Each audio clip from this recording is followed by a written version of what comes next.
에베소서 6장 맨 마지막 부분, 6장 21절에서 24절까지 말씀. 설교 제목 이렇게 정해봤어요. Here and now. 지금 여기에 라고 하는 제목으로 하나님 말씀 전합니다. 제가 읽겠습니다. 나의 사정 곧 내가 무엇을 하는지 너희에게도 알리려 하노니 사랑을 받은 형제여 주 안에서 진실한 일꾼인 두기고가 모든 일을 너희에게 알리리라. 우리 사정을 알리고 또 너희 마음을 위로하기 위하여 내가 특별히 그를 너희에게 보내었노라. 아버지 하나님과 주 예수 그리스도께로부터 평안과 믿음을 겸한 사랑이 형제들에게 있을지어다. 우리 주 예수 그리스도를 변함없이 사랑하는 모든 자에게 은혜가 있을지어다. 아멘. 마지막 본문을 읽었습니다. 자, 마지막 네 구절인데요. 로마 감옥에 갇혀 있으면서 에베소의 교인들에게 보내는 편지 마지막 인사말을 쓰면서 사도 바울은요. 사실 하고 싶은 말이 더 있지만 다 쓸 수 없어서 신뢰하는 동역자들 중에 한 사람인 두기고에게 이 편지를 보낸다. 그렇게 말합니다. 따라서 자세한 내용은 두기고를 통해서 들을 수 있을 것이다 라고 말하면서 편지를 마감했습니다.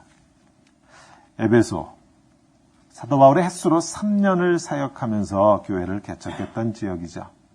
사도행전에 의하면 사도 바울이 눈물로 복음의 씨를 뿌리면서 사역했던 곳입니다. 사도행전에서 보지만 이 편지를 들고 에베소로 가는 두기고는요, 소아시아 지역에서 사도 바울과 함께 사역했던 동역자입니다.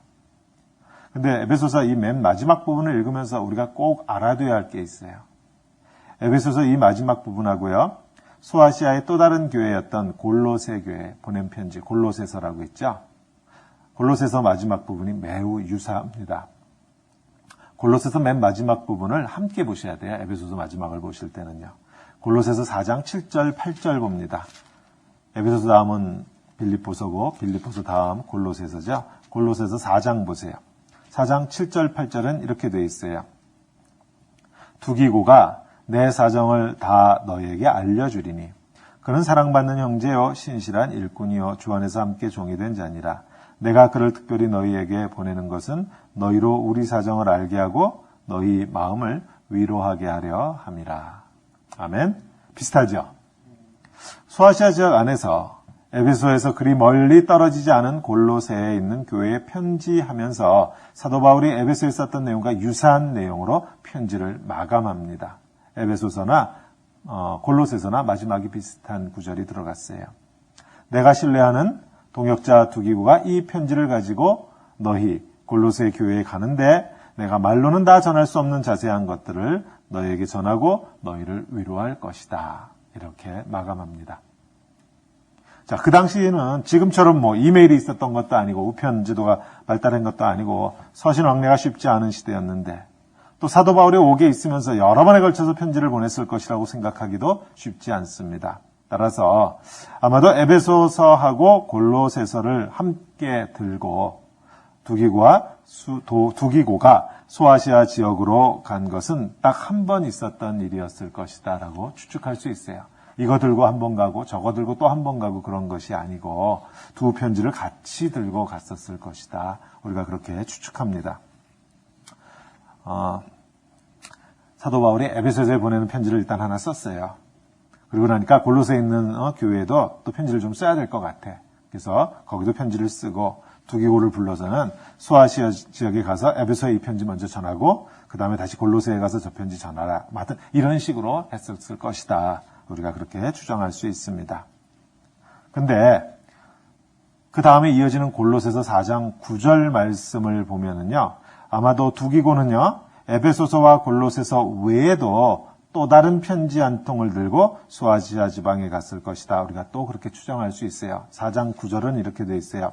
신실하고 사랑을 받는 형제 오네시모를 함께 보내노니, 두기고하고 같이 보내는 거죠. 함께 보내노니 그는 너희에게서 온 사람이라. 그러니까 소아시아 지방 골로새에서 온 사람이에요. 그들이 여기 일을 다 너희에게 알려주리라. 아멘. 오네시모라고 하는 인물하고 연관이 있는 바울의 편지 있죠. 빌레몬서죠. 빌레몬서. 자, 성경에 에베소서도 에베소에 보내는 편지고 골로새서도 골로새에 보내는 편지고. 자, 빌레몬은 어디에 있죠? 안 속아 넘어가 주시네요. 에베소하고 골로새는 소아시아 지방에 있는 도시이고 빌레몬은 도시 이름이 아니고 사람 이름입니다. 빌레몬서를 읽어보시면 아시겠지만 빌레몬은 사람 이름이에요. 빌레몬서를 읽어보면 알듯이요. 빌레몬은 부유한 사람이었고 노예를 부리면서 살 만큼 부유했습니다. 그런데 노예 중에 하나인 오네시모라고 하는 그 노예가 도망을 쳤어요. 그러다가 우여곡절 끝에 그래야 되나 사도 바울을 만나게 되었고 그리스도인이 되었습니다. 주인이었던 빌레몬 역시 소아시아 지역의 유력한 그리스도인이 되었어요.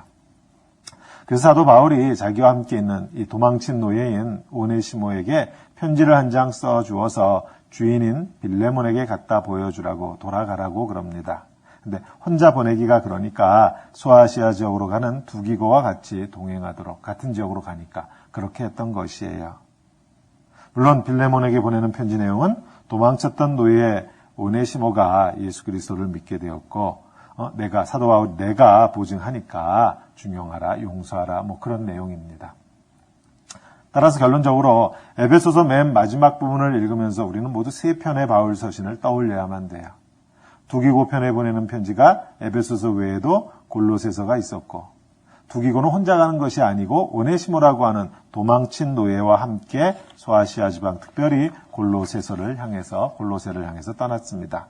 물론 몸만 가는 게 아니고 오네시모를 두기고와 함께 보내면서 사도 바울은 오네시모의 주인이었던 빌레몬에게도 편지를 한 장 써서 보냈습니다.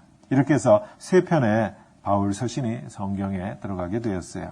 에베소서, 골로새서, 그리고 빌레몬서. 그러면서 사도 바울이 두기고와 에베소 교회에 가서 해야 할 일을 이렇게 말합니다. 22절에 우리의 사정을 알리고 또 너희 마음을 위로하기 위하여서 두기고를 보낸다 이렇게 말해요. 근데 생각해 보세요. 우리의 사정을 알리겠다. 감옥 안에 있는 사람이 하는 말이에요. 사도 바울이. 우리의 사정을 너에게 알리겠다 그럽니다. 우리가 흔히 생각하기로는 감옥 안에 있는 사람이 알려오는 사정이라는 거 뻔하잖아요. 야, 여기는 이런 게 참 불편하다, 힘들다. 그러니 혹시 사정이 되면 이런 거 보내주면 고맙겠다. 이런 거 좀 넣어주라. 이런 거. 감옥 안의 사정 다 그런 거 아닙니까? 감옥 안에서 이런저런 불편함으로 고생하고 있으니까 기도를 부탁한다. 이런 말을 두기고 편에 전할 것이라고 생각하기 쉬워요. 또 생각하기로는 우리 생각에는 누가 위로를 받아야 돼요? 감옥 안에 있는 사람하고 감옥 바깥에 있는 사람하고. 안에 있는 사람이 위로를 받아요. 당연히 감옥 안에 있는 사람들이 위로받아야죠.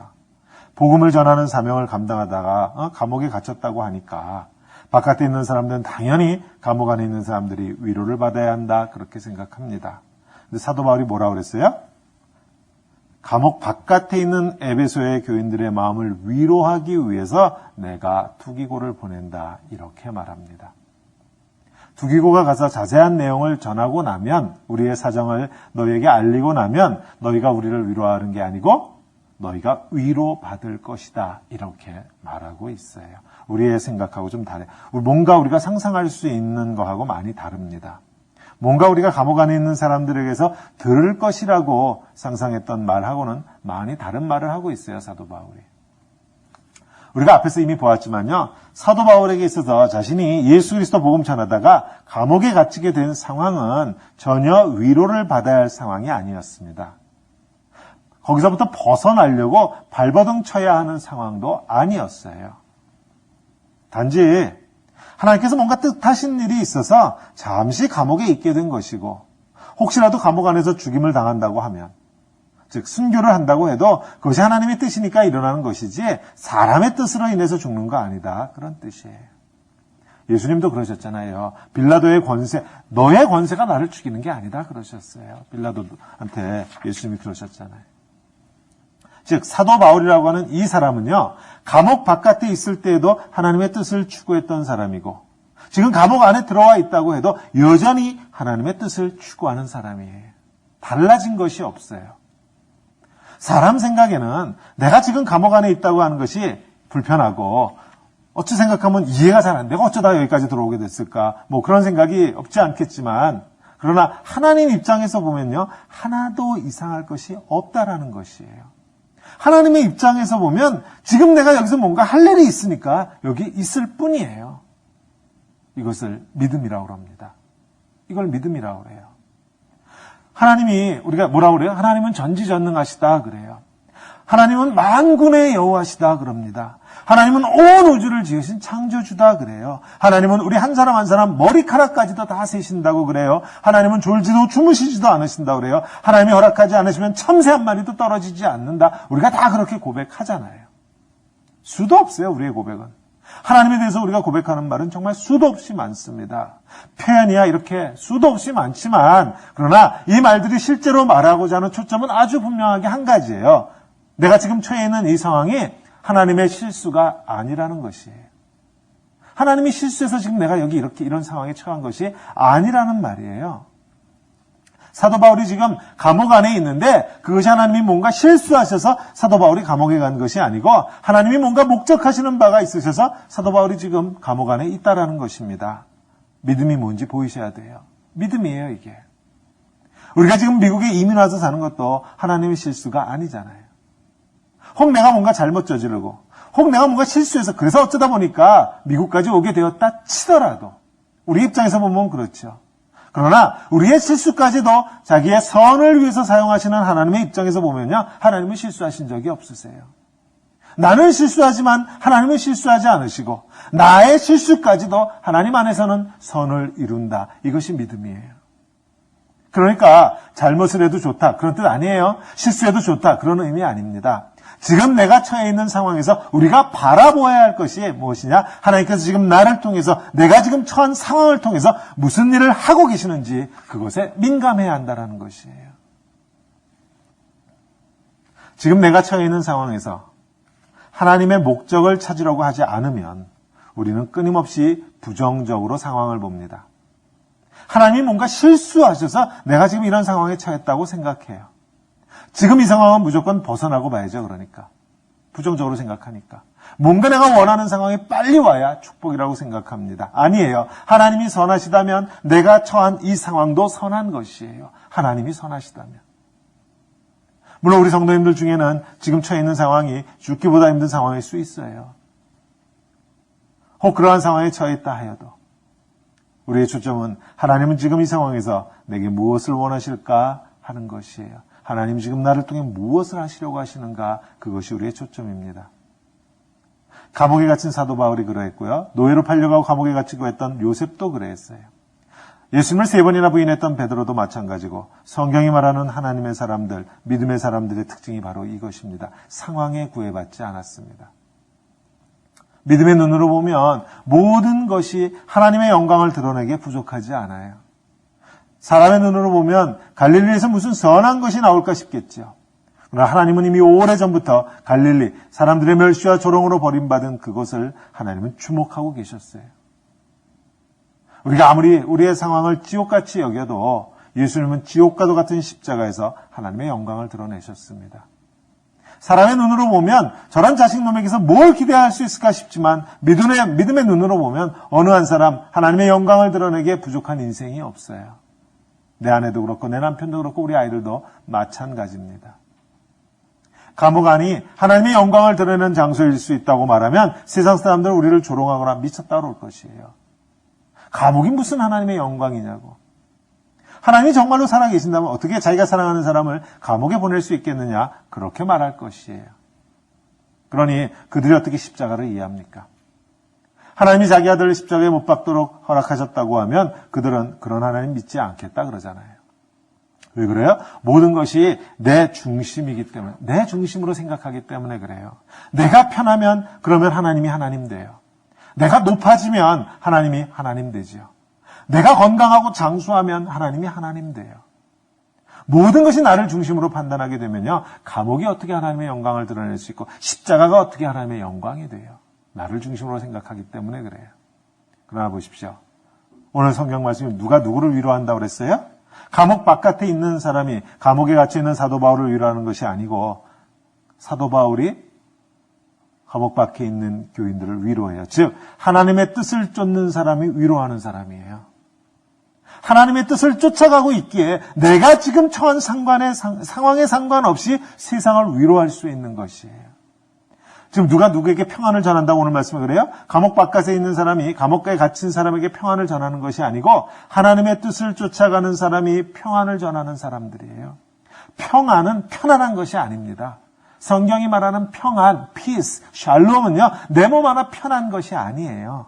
하나님의 뜻을 쫓는 사람이 누리는 게 평안이에요. 상황에 상관없이, 감옥 안에 있건 감옥 바깥에 있건 상관없이 하나님을 쫓는 사람이 누리는 것을 평안이라고 그래요. 우리 몸이 편한 것하고는 상관이 없는 것이에요. 그러니까 지금 내가 어떤 상황에 있느냐 하는 것은 그리스도인에겐 별로 중요한 일이 아니에요. 우리 가정이 지금 어떤 상황에 있느냐, 그리스도인 가정엔 별로 그게 중요하지 않습니다. 지금 우리가 처해 있는 상황이 이러이러하기 때문에 그래서 우리는 서로 사랑할 수 없다, 뭐 할 수 없다. 그건 그리스도인이 할 수 있는 말이 아니에요. 우리가 서로 사랑할 수 있는 특별한 조건이나 상황이 따로 있지 않습니다. 그리스도인 가정이니까 특별히 이런 상황이어야 한다는 그런 것도 없어요. 우리의 초점이 하나님에게 맞춰져 있으면요, 우리가 처해 있는 모든 상황이 하나님의 평안을 전할 수 있는 상황이에요. 하나님의 사랑으로 사랑할 수 있는 상황이에요. 감옥 안에 있거나 바깥에 있거나. 그래서 그리스도인의 삶은요, 순간순간 구석구석이 은혜예요. 은혜일 수밖에 없죠. 우리는 자꾸 뭔가 내가 좋아하는 일이 일어나면, 내가 좋아하는 상황이 되면 그러면 은혜 받았다고 생각하지만 그건 은혜가 아니고요, 내가 기분이 좋은 거예요. 기분이 좋은 것하고 하나님의 은혜를 구분 못하면 곤란합니다. 사실 은혜는 내 기분하고 상관없어요. 내 기분이 좋을 수도 있어요. 때로는 은혜 받았다고 할 때요, 내 기분 언짢을 때 많습니다. 하나님의 말씀이 도전적으로 다가올 때 기분 안 좋을 수 있죠. 그럼에도 불구하고 은혜예요. 얼마 전에 말씀드렸듯이요, 사탕 먹는 것도 은혜고 웅담을 먹는 것도 은혜예요. 그러니까 상황이나 내 기분으로 은혜다 아니다 말씀하시면 곤란합니다. 그럼 언제 은혜고 어떤 때 은혜를 받느냐? 사실 은혜의 순간이 없다고 하는 말이 옳아요. 은혜 아닌 순간이 없어요. 매 순간이 은혜입니다. 그래서 사도 바울이 빌립보에 보내는 편지에 이런 말을 했어요. 내게 능력 주시는 자 안에서 내가 모든 것을 할 수 있다. 이런 엄청난 말을 합니다. 내가 모든 일을 할 수 있다 그랬어요. 믿는 사람들이 무척 좋아하는 말씀이고 많은 사람들이 암송하죠. 내가 모든 것을 할 수 있다.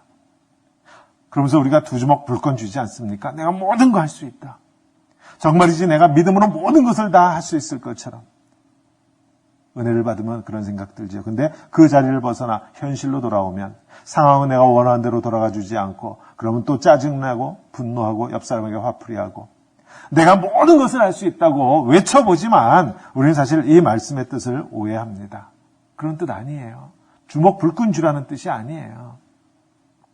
사도 바울이 내가 모든 것을 할 수 있다라고 말할 때 그 말은 결론 부분이었고요. 그 앞에 무슨 말을 했는지 전체 문맥을 봐야만 됩니다. 사도 바울 그 앞에서 바로 그 앞에서 이렇게 얘기했어요. 나는 비천에 처할 줄도 알고 풍부에 처할 줄도 알아. 모든 일 곧 배부름과 배고픔과 풍부와 궁핍에도 처할 줄 아는 일체의 비결을 배웠다. 그래서 내가 모든 거 할 수 있다 그랬어요.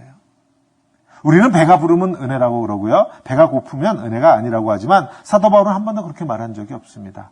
사도 바울에게는 배가 부른 상황이나 배가 고픈 상황이나 감옥 바깥에 있을 때나 감옥 안에 있을 때나 차이가 없어요. 왜? 배가 부르면 배가 부르게 하신 하나님의 뜻이 있을 것이고 배가 고프면 배가 고프게 하신 하나님의 뜻이 있을 테니까. 배부르고 배고프고 한 그 상황을 가지고 은혜다 아니다 말할 수 없다는 것이죠. 따라서 사도 바울이 내게 능력 주시는 자 안에서 내가 모든 것을 할 수 있다고 말할 수 있었던 까닭은 내가 나가서 내가 처한 상황마다 모두 배부른 상황으로 바꾸겠다고 나는 그런 믿음이 있다. 그런 뜻으로 말한 게 아니에요. 내게 능력 주시는 자 안에서 내가 모든 것을 할 수 있다. 즉 배가 불러도 나는 하나님의 뜻을 쫓아갈 것이요. 배가 고파도 나는 여전히 하나님의 뜻을 쫓아갈 것이다라는 뜻이에요. 내가 모든 거 할 수 있다. 나는 상황으로부터 자유하다라는 것이에요. 나는 상황으로부터 자유하다. 나는 모든 것을 할 수 있다. 하나님의 뜻이라면 나는 배고플 때도 그 일을 할 수 있다라는 것이에요.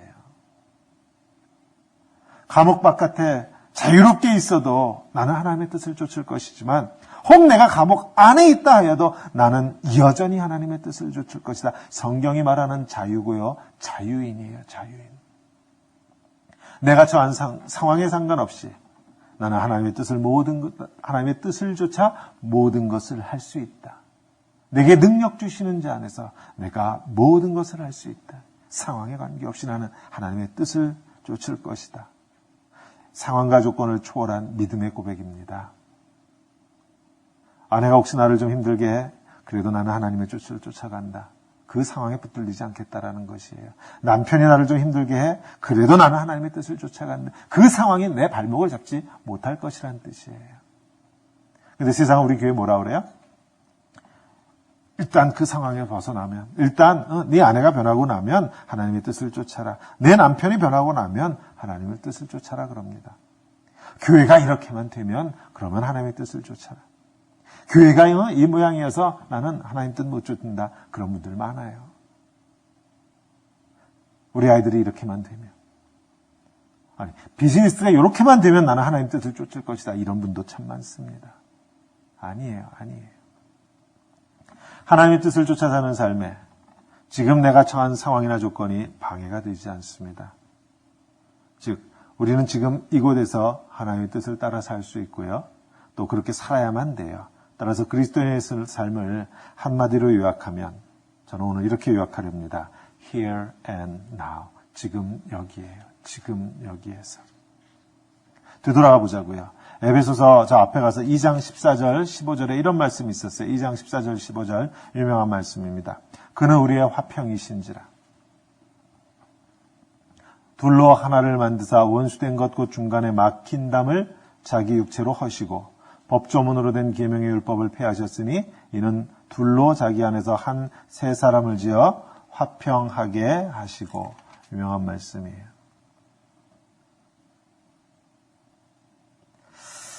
그런데 예수 그리스도 안에서 이루어지는 이 화평을 언제 누리라는 것이에요? 지금 누리는 것이에요. 지금. 둘로 하나를 만드는 이 화평은 지금 누립니다. 믿음으로 지금 주어진 상황을 보면 지금 이 순간이 그 자리예요. 그 시간이에요. 내게 주어진 모든 것이 결국 하나님의 선을 이룬다고 하는 믿음으로 나아가면요. 지금 내가 있는 이 자리가 하나님의 평강을 누리는 자리요. 시간입니다. 나중이 아니에요. 지금이에요. 예수님의 저 십자가에서 이루어진 평화는 내일까지 미루어야 하는 것이 아니에요. 이러이러한 조건들이 충족되고 나면 그러면 내가 누릴 것이다. 아니에요. 지금 누립니다. 내일 내가 원하는 것이 이루어진 다음에 내가 누리겠다. 그거는 성경이 말하는 화평이 아니에요. 오늘 누려야 무엇으로? 믿음으로 누립니다. 믿음으로. 하나님은 실수가 없으시다라고 하는 그 믿음으로 오늘 누리는 것이에요. 그래서 순간순간이 은혜입니다. 6장 11절 12절 지난 2, 3주간 우리가 봤죠. 마귀의 관계를 능히 대적하기 위하여 하나님의 전신갑주를 입으라. 우리의 씨름은 혈과 육을 상대하는 것이 아니요 통치자들과 권세들과 이 어둠의 세상 주관자들과 하늘에 있는 악의 영들을 상대하는 것이다. 그랬습니다. 이 영적 싸움 언제 싸워요? 지금. 이곳에서 싸우는 거예요. Here and now. 지금 여기서 싸우는 것이에요. 내가 지금보다 영적으로 더 세지면 싸우는 거 아니에요. 갓난아이는요, 때가 되면 걸으려고 안간힘을 씁니다. 근데 어느 부모도 갓난아이한테 넌 아직 걸을 때가 되지 않았으니까 요람에 가만히 침대에 가만히 누워 있으라고 하면서 아이를 걷지 못하게 하는 그런 부모는 없죠. 어떻게든지 빨리 걷게 만들지, 자기 수준대로 걷게 돼 있어요. 때가 되면 뛰기도 하겠죠. 때가 되면 한 발로 껑충껑충 뛰기도 하겠죠. 때가 되면 펄쩍펄쩍 날기도 할 겁니다. 다들 자기 수준대로 싸우는 것이에요. 아내가 지금보다 좀 더 성숙하면 그때 가서 내가 영적 싸움하는 거 아니고요. 제자 훈련을 마치고 성경 공부를 다 마치고 나야 영적 싸움을 싸울 수 있는 것도 아니고요. 비즈니스가 지금보다 잘 돼야만 영적 싸움을 싸울 수 있는 것도 아니에요. 영적 싸움은 오늘 이 자리에서 싸우는 것이에요. 한 군데만 더 볼게요. 5장 22절. 아내들이여 자기 남편에게 복종하기를 주께 하듯 하라.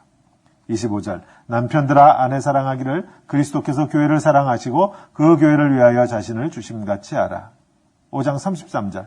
그러나 너희도 각각 자기 아내 사랑하기를 자신같이 하고 아내도 자기 남편을 존경하라. 아멘. 언제 이렇게 하라는 것이에요? 지금 그렇게 하라는 것이에요. 지금. 내 남편이 지금보다 돈을 좀 더 잘 벌면 나 그렇게 하겠다. 아니라는 것이에요. 내 아내가 지금보다 뭐 살림을 좀 더 잘하면 나 그렇게 하겠다. 그것도 아니에요. 남편은 존경스럽게 행동하기 때문에 존경하는 게 아니고요. 아내는 사랑스러운 행동을 하기 때문에 사랑하는 것이 아닙니다. 그것은 세상 사람들도 다 하는 거예요. 존경하는 이유가 남편에게 있고 사랑하는 까닭이 아내에게 있다면 그걸 왜 성경이 명령하겠어요? 사랑스러운 아내를 사랑하라고 하는 건 명령이 아니죠. 그건 저절로 되는 건데. 존경스러운 남편을 존경하라고 하는 거면 그게 왜 성경에 있겠어요? 저절로 되는 건데. 남편을 보면 존경스럽지 않아요. 존경하고는 거리가 멉니다. 아내를 보면 사랑스럽지 않아요. 사랑하고는 거리가 멀어요. 즉 남편을 보아서는 존경할 건덕지가 없고 아내를 보아서는 사랑할 건덕지가 없어요. 그러니까 성경이 아주 분명하게 말합니다. 그런 배우자를 사랑하라, 그런 배우자를 존경하라, 그렇게 말해요. 왜? 하나님은 실수하지 않으시니까. 하나님이 실수하지 않으셨으니까. 하나님은 선하시니까. 하나님의 눈으로 보면요, 남편에게서 존경스러운 점이 발견되어져요. 하나님의 눈으로 보면 아내에게서 사랑스러운 점을 발견합니다. 그런데 그 사랑과 그 존경은 잠시 있다 사라지는 그러한 조건이 아니에요. 그런 분들이 있어요. 아내가 사랑스러운 이유가 있답니다. 그래서 아니 무슨 이유로 아내가 그렇게 사랑스러우세요? 그랬더니 와 우리 아내는 몸매가 끝내준대. 그래서 내가 아내를 사랑한다 그럽니다. 얼마든지 할 수 있는 말이에요. 뭐 that's true, 좋아요. 그런데 혹시라도 그 아내가 아이를 낳고 키우면서 그 몸매가 망가진다면 그러면 사랑하지 않을 건가요? 그럼 사랑 안 할 건가요? 지금 아내의 몸매를 사랑하는 거야 뭐 누가 뭐라고 하겠어요. 그렇지만 그러한 조건이 사랑의 조건이 되는 것은 성경이 말하는 사랑하고는 거리가 멀죠. 하나님의 눈에 내 아내가 사랑스러운 까닭은 그러한 조건 때문이 아니에요. 지금 모습 그대로 아내의 사랑스러운 모습이 보이려면 방법이 없어요. 내가 하나님을 신뢰해야만 합니다. 하나님이 실수하지 않는 분이, 하나님은 절대 않고 실수하지 않으셨다라는 것을 내가 믿어야 돼요. 그 믿음의 눈으로 아내를 보고 그 믿음의 눈으로 남편을 보아야만 돼요. 내가 하나님을 신뢰하면 하나님의 눈에 비친 아내의 그 사랑스러운 모습이 내게도 보이기 시작합니다. 아내가 사랑스러운 건 조건도 아니고 이유도 아니고 상황도 아니에요. 그냥 존재 자체로 사랑스러운 모습이에요. 남편도 마찬가지고. 생각해 보세요. 아내가 생각하기를 우리 남편이 돈을 많이 벌어오니까 존경스럽다면 그거 얼마나 비참한 거예요. 그러나 하나님을 신뢰하면 하나님의 눈에 비친 남편의 모습은 존경스럽습니다. 얼마나 대단한 남편이면, 저 사람이 얼마나 대단한 남자면 하나님께서 내 남편을 위해 자기 아들 독생자의 생명으로 구원하시기까지 하셨겠어요. 그게 보여야만 돼요. 내 아내를 위하여 자기 몸을 버리신 그렇게 대단한 존재라는 것이 우리 눈에 보여야만 합니다. 내가 하나님을 신뢰하기 때문에. 하나님은 실수가 없으시다고, 즉 믿음으로 바라보니까 은혜가 아닌 것이 없는 것이에요. 은혜가 아닌 것이 없습니다. 그리고 그 은혜는요, 지금 여기서 누리는 것이에요. 뭐뭐가 조건이 충족되면 그거 은혜 아니에요. 은혜는 지금 누리는 것이 왜? 하나님이 선하시기 때문에. 에베소서를 마감하면서 우리 성도님들 축복합니다. 지금 여기서 누리십시오. 내일은 늦어요. 내일은 늦습니다. 오늘 사랑하세요. 내일은 늦어요. 저 십자가에서 자신의 모든 것을 주신 그 하나님을 신뢰하십시오. 실수하지 않으시는 분이시라고 고백하세요. 하나님은 실수가 없으시다고 하는 그 믿음으로 보니까 은혜가 아닌 것이 없다고 고백하는 우리 성도님들 다 되시기를 막힌 담을 허시고 우리의 화평이 되어주신 예수님의 이름으로 축원합니다. 아멘. 기도하겠습니다. 하나님, 에베소서 마감했습니다. 길었고 힘들었고 그러나 하나님 사랑합니다. 믿음으로 사랑합니다. 믿음으로 존경합니다. 하나님 실수하지 않으셨습니다. 그래 하나님 쉽지는 않습니다. 지금 내가 처해 있는 상황이 하나님 그렇게 쉽지는 않습니다. 여전히 세상 눈으로 보고 싶고요. 여전히 조건과 이유와 상황을 따지고 싶습니다. 그러나 하나님, 내가 고백합니다. 하나님은 실수하지 않으셨습니다. 하나님, 도와주시기 원합니다. 하나님, 우리가 맺고 있는 관계마다 하나님 담이 무너지고 예수 그리스도 안에서 담이 무너지고 손잡는 역사가 있도록 하나님 은혜 베풀어 주시기 원합니다. 하나님 실수하지 않으셨습니다. 내가 오늘 감옥 안에 있건 감옥 바깥에 있건 상관없습니다. 하나님, 나는 하나님만 바라봅니다. 하나님만 바라보는 자들에게 약속하신 은혜를 하나님 충만하게 누리는 우리 모두의 삶이 되도록 주님 역사해 주시옵소서. 예수님 이름으로 기도하였습니다. 아멘.